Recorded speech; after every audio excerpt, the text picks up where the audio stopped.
Gitu ya. Kira-kira apa nak kita tanyakan, Ustadz, apalah kriteria suami yang baik? Nah, kalau tadi kan kita pra pernikahan ya, sebelum pernikahan, itu dulu yang harus diluruskan, mindset itu. Mestilah karena Allah. Karena saya ngelihat orang-orang yang menikah muda itu menikah karena Allah, bukan karena cinta, bukan karena nafsunya saja. Sekalipun karena nafsu itu karena dia takut mengkhianati atau bermaksiat kepada Allah. Nah, mesti itu dulu. Kalau udah kayak gitu, Allah tuh punya kepentingan ngabulin doa-doa kita. Ya Allah, aku nih dah kuat ya Allah, nafsuku nih dah besar ya. Boleh enggak ya Allah kasih istri? Ya Allah, aku nih dah kuat ya Allah, aku nih pengen megang tangan. Ini salah satu saya alasan nikah adalah waktu itu memegang tangan istri. Jangan memegang, memandang. Kalau ini sih dosa. Memandang mata istri itu seperti sholat sunnah 2 rakaat. Bayangkan berapa rakaat saya dah sholat tuh. Wah, kita nak tahajud berapa kali pun kalah. Serius, ada hadisnya. Memandang wajah istri itu seperti sholat sunnah 2 rakaat. Saya tuh waktu itu gitu. Ketika teman-teman saya yang nikah muda, wah, pegang tangan 4 rakaat, melihat mata 2 rakaat. Dah berapa rakaat dia sholat? Tak bisa nih, kalah amal aku. Cari bini, cari bola datang. Nah ya, cari. Kayak gitu. Jadi mesti itu ya, landasan visi misi pernikahannya itu. Lalu apalagi yang harus dipersiapkan? Tentu memantaskan diri. Tadi cara memantaskan dirinya dari berbagai macam hal. Tapi jangan harap begini teman-teman, tidak semua orang baik itu bakal dapat jodoh yang baik. Tapi akan semakin besar kemungkinan antum dapat jodoh yang baik kalau antum orang baik. Bisa dipahami kah? Bisa ya? Tidak ada yang bisa memastikan kalau antum baik dapat jodoh yang baik. Tapi kalau antum baik, kemungkinan besar dapat jodoh yang baik. Siapa perempuan baik yang dapat jodoh tak baik? Asia binti Muzahim, istrinya Fir'aun.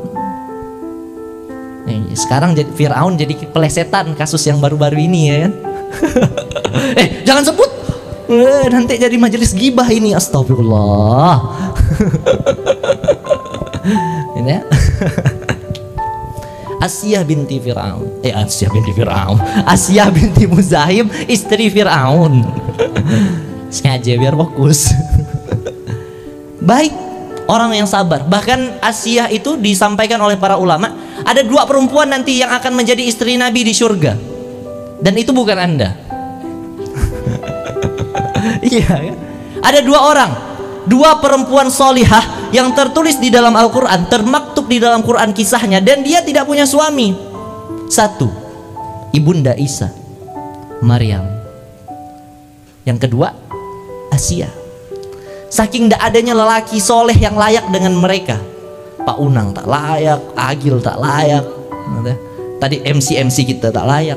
Satu-satunya yang layak dengan mereka tuh saking solehahnya mereka cuman Rasulullah Muhammad. Jadi Muhammad Rasulullah itu nanti di surga istrinya nambah 2.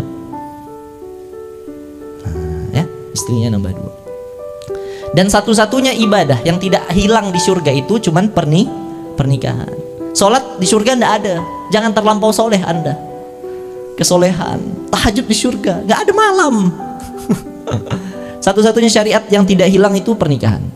Makanya nanti akan dinikahkan jomblo-jomblo tuh menikah insya Allah. Kalau tidak di dunia di surga, cuman nggak tahu kan kapan masuk surganya gitu.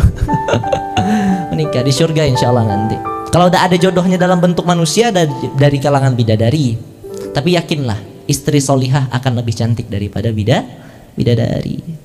Jadi insya Allah istri Pak Unang nanti yakinlah secantik-cantiknya bidadari surga. Kalau Pak Unang masuk surga, istri Pak Unang lebih cantik. Tawa dia. Serius demi Allah.